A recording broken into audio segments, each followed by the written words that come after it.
Darling. Woo! Thank you. I'm so honored. And especially on what they're calling Texas night. So actually, to say it in Texan, I'm tickled to be here. And y'all look tickled too. Oh, I have an announcement that I need to start with, though. There's been some misinformation going around. So I need to clarify that. Can't have misinformation, oh my. A lot of people are under the impression that during the festival, every day around noon, they'd be serving a free lunch. But they're not going to be able to do that. Because they'll be serving a lovely prepaid lunch that is included in your ticket price. Always tastes better when you earned it anyway. No free lunch.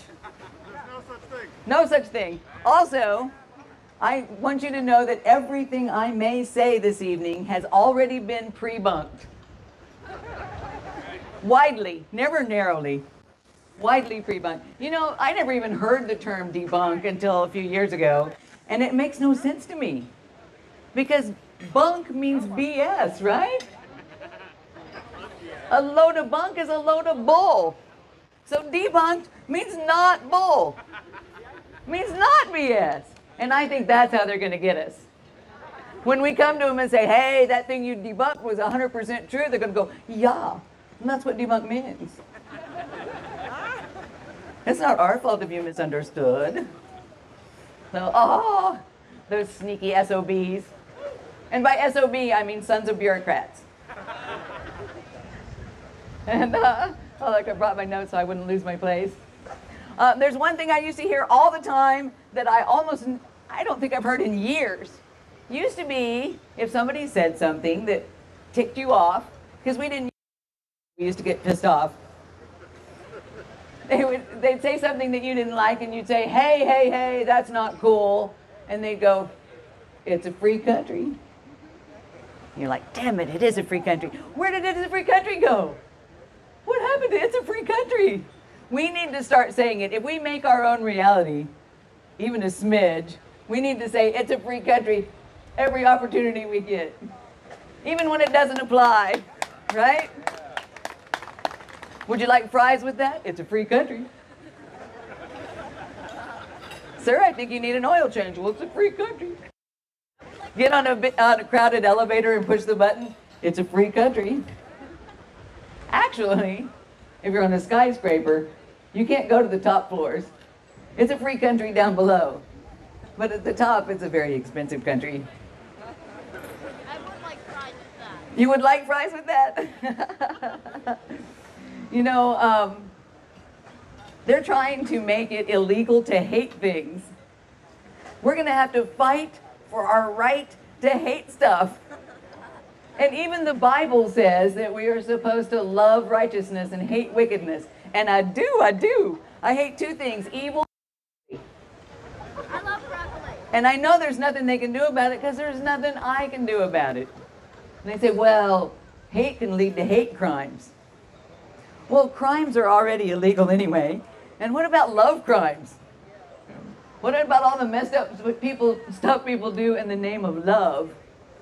I'm sure they're going to be outlawing that next. A lot of talk today about earthquakes, about some big earthquakes. But what a lot of people aren't aware of is all across the United States over the last several years, there have been lots of little shallow earthquakes, swarms of little shallow earthquakes, below a 1 magnitude and very shallow. And so there's a lot of theories on what it could be. A lot of people thought it was fracking, but now there's less fracking and just as many little earthquakes. So a lot of people think, oh, well, Planet X is coming in, or we're getting ready to do a pole shift, or maybe it's New Madrid's fault. To develop my own personal conspiracy theory, I think I've been correlating it with the and the little swarms, and I've come to the conclusion that it's our ancestors rolling over in their graves. Or trying to, you know, can't be that easy. In fact, I think I'm going to need a bigger casket. Like a whiskey barrel or something. Get a long whiskey barrel. That'd be great. I'll bet those would sell too. Why just get a casket when you can have an entire cask? Suitable for... Ah, yes, I'm going to do it. I'll market it. I know, I can't believe I'm looking at my notes. If we do make our own reality, and I think they overemphasize that we make our own reality. If you make your own reality, so does everybody else. And sometimes their reality is touching my reality. And I think it's a way of blaming us. Well, you manifested it. It's like, well, I'm not manifesting the totality of reality. If I have against Yemen. And the manifesting thing. Okay, so am I manifesting all of y'all, or are you manifesting me? Or is this beautiful child right here manifesting all of us? Yeah, so that, I think it's just their way of putting it on us. But and I do believe that our intention and our vision and the energy we put into the future does have some influence on which direction the future takes. And if that's true, I would like everyone to drop the Mad Max stuff right now. I'm not going to Mad Max world. I'm going to the Golden Age. That's what all the ancient religions said. I did a lot of research on that around 2012 for obvious reasons. And they all said we're moving on into the Golden Age, and I think that's very true. There may be a few fits on the way out the door, but I do believe that that's where we're headed. And I know we all feel like we're about this far from everything hitting the fan. But I'm an optimist, and I believe before that happens, somebody will unplug the fan. Then you just have a messy fan. It's not that bad. In fact, if you tune into Dr. Paul and Daniel 5 days a week on Rumble, on the Ron Paul Report, they're talking about it. There's a lot of fans, but here's how you find them. You go against the wind, you go around the back to where the power always comes in through the back, right? Follow that to the source, and you have every God-given constitutional right to pull their plug. Stand up, guys. That's right. That's right. Stand up. What you're saying is like 100%. Truth. They say it's funny because it's true, right? It's real. I know. I think I'm going to start doing some kind of show called Not for Normies, because talking to you guys is such a treat compared to a regular audience. Oh my gosh, you guys, I had the cutest little old lady come up to me. Well, I guess at this age I should say, I had this other little old lady come up to me. This littler, older lady. And she had a blue mask hanging from one ear. And you know now that they have found that those blue masks have PTFE. They have fluoride. Because she's not getting enough in her toothpaste and her tap water. And how evil is that? The more you wear it, the more docile you are. The more you wear it, the more docile you are. But she came up to me and she said, "Excuse me, do we have to wear masks in Mexico?" And I said, "Oh, I don't think so, but I'm not sure." She said, "Well, if you're not sure, you can just jiggle it." I said, "Did you just tell me to jiggle it?" She said, "Look it up on the computer." On your phone. And of course my phone is turned off in a Faraday bag, so she moved on to the next person. But that's all I want to say now. All I'm going to do is jiggle stuff. Somebody needs to open Jiggle and kick Google's butt. Wouldn't you rather jiggle stuff? And I had such a nice internet, right? Got something to jiggle with. I had a nice internet synchronicity. The day after I found out I was coming here, I turned on, as I will on Monday, Wednesdays, and Fridays, the Dark to Light podcast. Tracy Beans? Anybody? Tracy Bean fans? Yes? And Frankie, I think his last name is Val on the drums. And the title of that episode was Ron Paul Cured My Apathy. And I remember those t-shirts. And I didn't realize how much work she had done for your campaign. She was very dedicated. And so she was educating the young people that there was an honest, smart politician who had very reasonable, easy to implement solutions. And that'll cure apathy. Hope will cure apathy. and also was talking about what happened at the RNC convention, and I got mad all over again. Oh, I was so mad. I hated them because they were evil. They waited until right before the vote to get up for the nomination and change the rules at the very last minute. And then so rude, they did a beautiful pre-prepared tribute to Ron Paul, like he were dead or something. like it was a memorial. We've come to praise Ron Paul and to bury him. Bye-bye. And I remember how worried I was when Rand came out and endorsed Romney. I was like, oh no, they threatened the Pauls. What happened? I remember Ross Perot. Ross Perot came right out and said it. He goes, well, they threatened my daughter, so I'm out. So very happy to see that you lived to fight another day and that you're still here with us and educating people. I tried to write you in Austin and they wouldn't let me. They said in Texas the law is that you can only write in people who are on the approved write-in list. I'm like, well, then you need to change the name. But I just found this out. I didn't know this all these years. My mom said, well, I wrote him in anyway. I was like, oh, that's great. And I created a little bit of a scene at the voting thing with people behind me in line going, well, I liked him too. I wanted him too. And the guy in the back goes, I was going to write in Mickey Mouse. Is he on the list? Oh, I know. They've got it fixed. They do.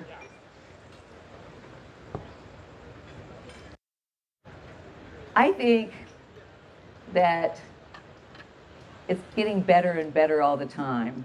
I say you live to fight another day, but not even as much fighting now as it is just educating people. There may not be a free lunch, but there's free education online 5 days a week. And I think you're a perfect person to relay all this. I'm a firm believer that the more brutal the message, the more gentle the delivery needs to be. And apart from your incredible intellect, which I really kind of thought your head was going to be bigger than everybody else's. I kind of checked for an elongated skull, but no, normal human brilliance. This is what can be achieved by humans who apply themselves. And your backbone, of course. But I think a lot of what makes you more absorbable than most people is the sweet spirit. Yes? You seem peaceful. And you're very, unique and different from everybody else, but I do see aspects of other great communicators in you. I think you have a kind of a Gandhi thing, like Gandhi in a suit.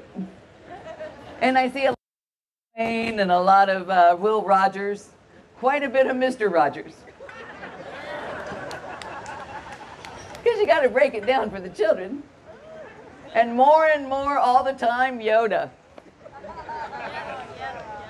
Because wise you are. And then just a teeny touch of Kermit the Frog. Just because you're so cheerful. Even when it's not easy being green. And I don't mean lithium green, I mean OG, the original green. Yeah, and that's where any comparison to Kermit ends, right there, because there's one thing we know for sure, sir. You are not a puppet. No, no, no, no.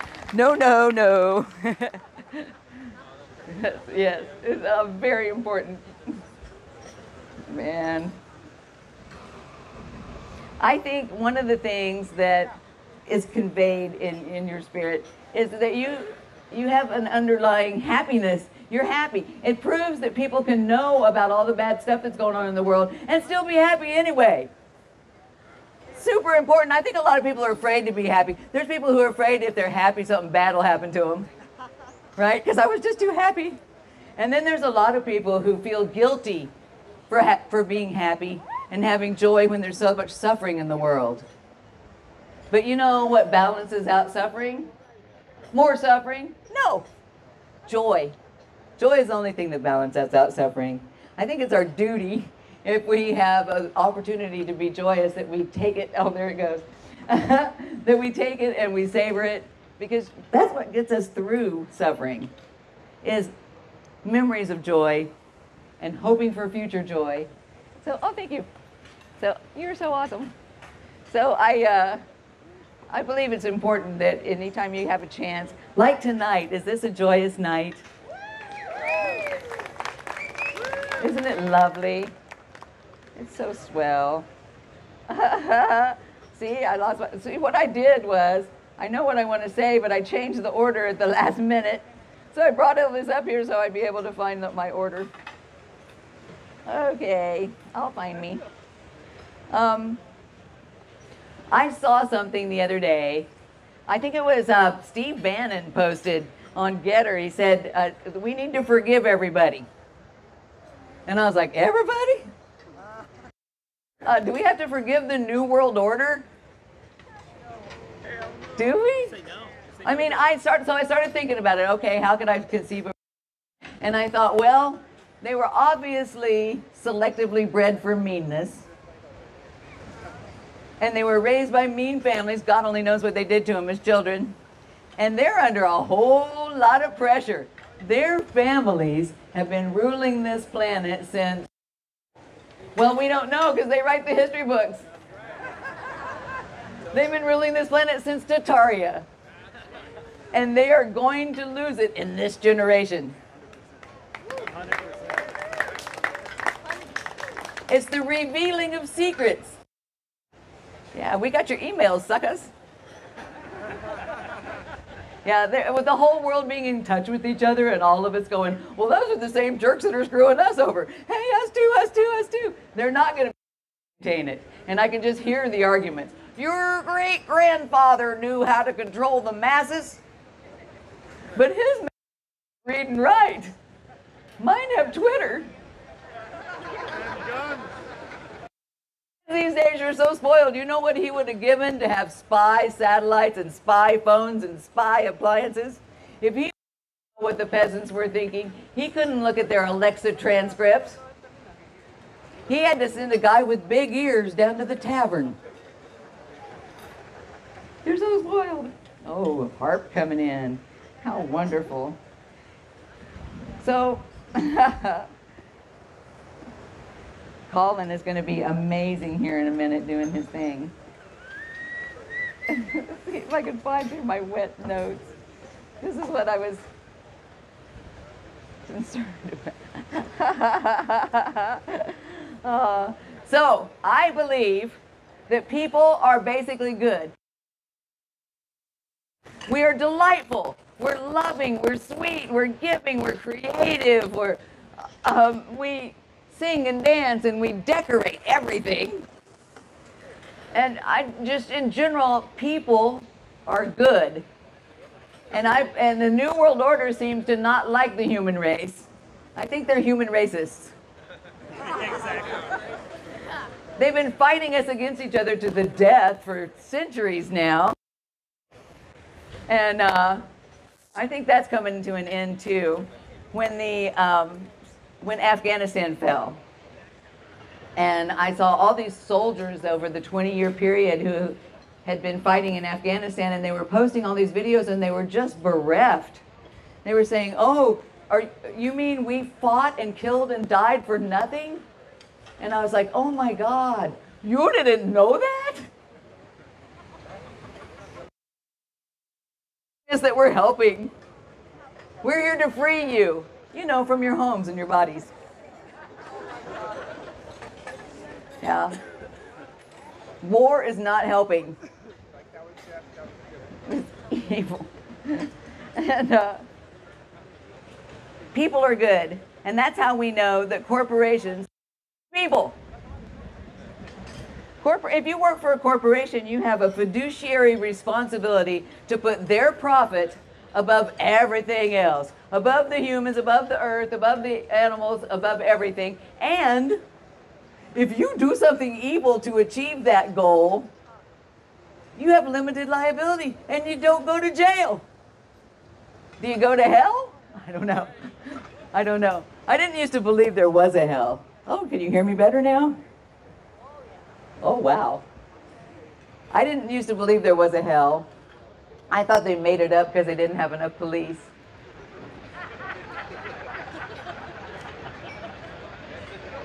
But now I'm hoping there is a hell, because need to go to hell. They need to. You know, I was raised Methodist, so I don't really know much about the Bible, but well, Methodists are very relaxed. They're like, be nice. Bring cookies unto others as you would have others bring cookies unto you. But I do remember the old people in the church, when something evil would come up, they would say, "Get thee behind me, Satan." And even as a little tiny child, I thought, well, that is a terrible idea. You don't want him behind you. What's he doing? Is he back there? Did you get the hell away from me, Satan? And you know what made Satan get kicked out of heaven and made him the evil one? Was trying to replace God. Trying to God. So let's talk about genetic modification, shall we? I heard a geneticist talking, and he said, well, we can just now read the letters of the genome, but we can't read the word or the sentence or the paragraph or the chapter or the book. But we have started editing. Like, oh, what could go wrong? No, thank you. I don't want to be your man-made imitation synthetic of a human. I already have a design, and it's divine. Right? And we all do. Body by Fibonacci, sound by solfeggio. I have no interest in becoming one of your knockoffs. And you can't make me. And there's a reason that everybody's working on artificial intelligence. And ain't nobody working on artificial wisdom. Because you can't. You can't fake that. There's a reason that AI doesn't stand for artificial intuition. Artificial instinct, artificial insight, inspiration. In this corner, you have artificial superintelligence. In this corner, you have regular human intelligence that invented and built the artificial intelligence. Plus, you have wisdom, insight, instinct, intuition. I think we'll be fine.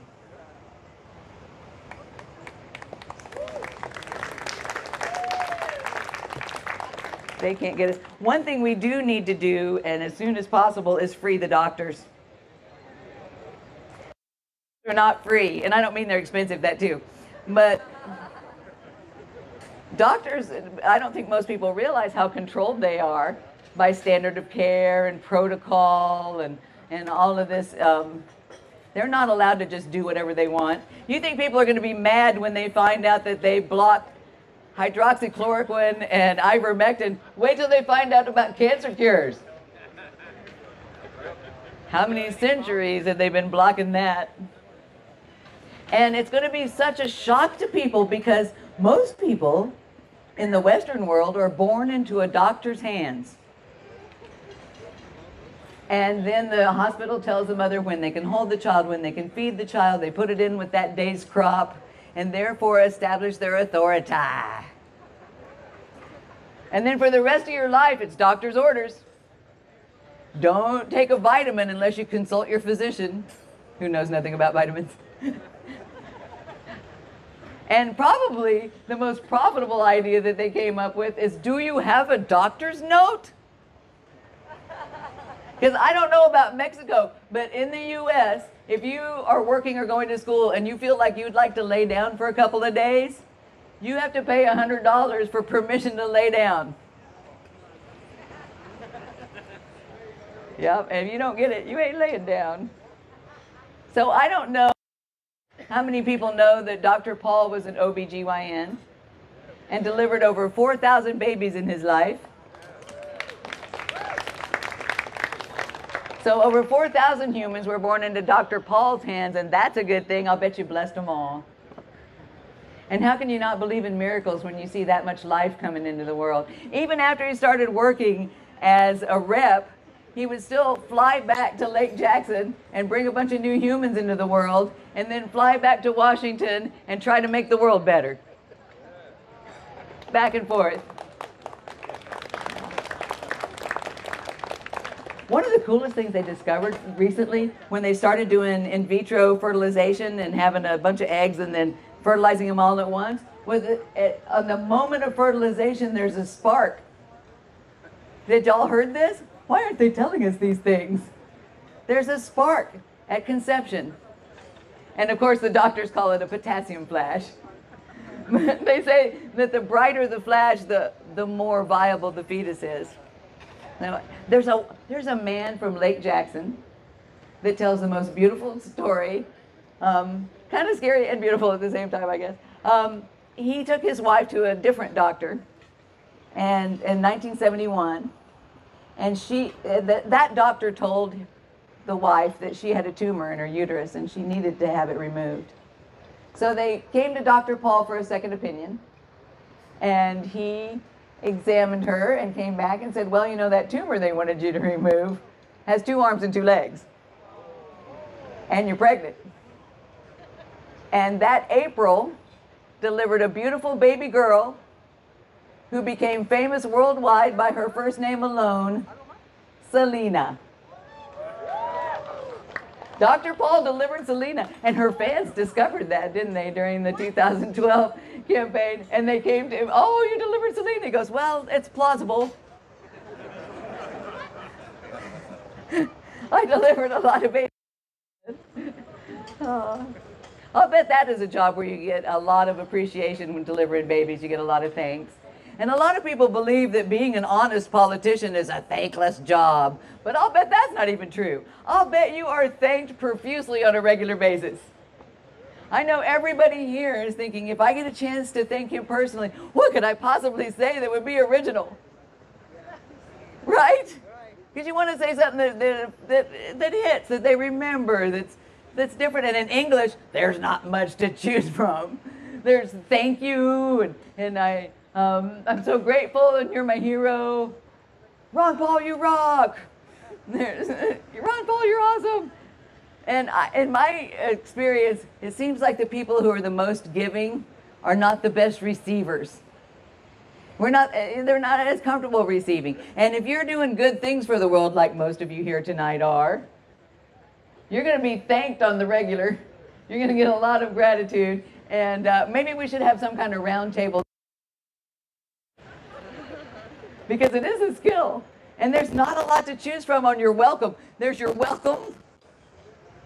And thank you for thanking me.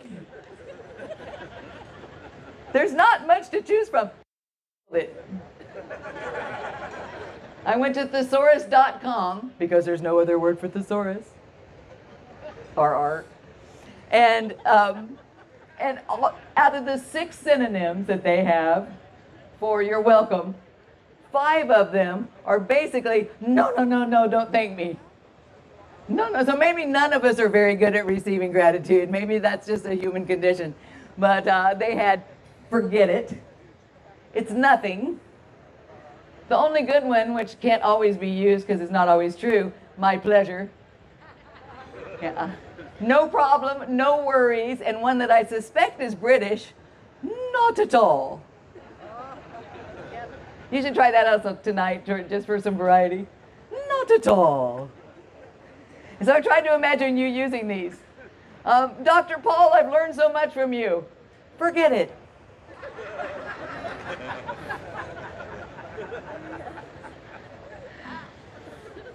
Ron Paul, thank you for warning us about the impending financial collapse. No worries.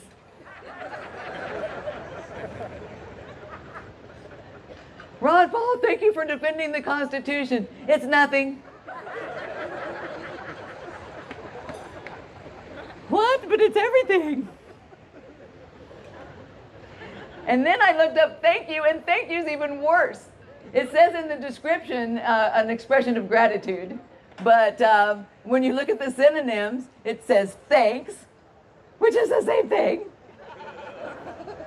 It says danke, gracias, and merci, which are not English. Oh, and what do you use? De nada. It's nothing. And then another one that I suspect is British. Much obliged. Which is where I think you say, not at all. That could be Southern too, though. If you put I'm in front of it, it could be I'm much obliged. To which I think you say, no. Southerners also have appreciate you. Appreciate you. But before I say thank you and good night, I do feel like there's big progress. I can feel this shift. Can you feel the shift coming? The truth will out. Are you familiar with the 100th monkey concept? Okay, so there's an island where some of the monkeys start washing their food. They make an evolutionary leap, and they start washing their food. And then when the number of monkeys doing that reaches a critical mass, reaches a tipping point, reaches the crucial percentage, then all the monkeys around the world start making the same evolutionary leap without any contact with the original monkeys. So I think we're at something akin to 97 monkeys. All we really need is 3 more monkeys, man. But we still have our work cut out for us because it's these 3. Thank you. Good night. Oh, danke, merci. Gracias. De nada. Thank you, Catherine.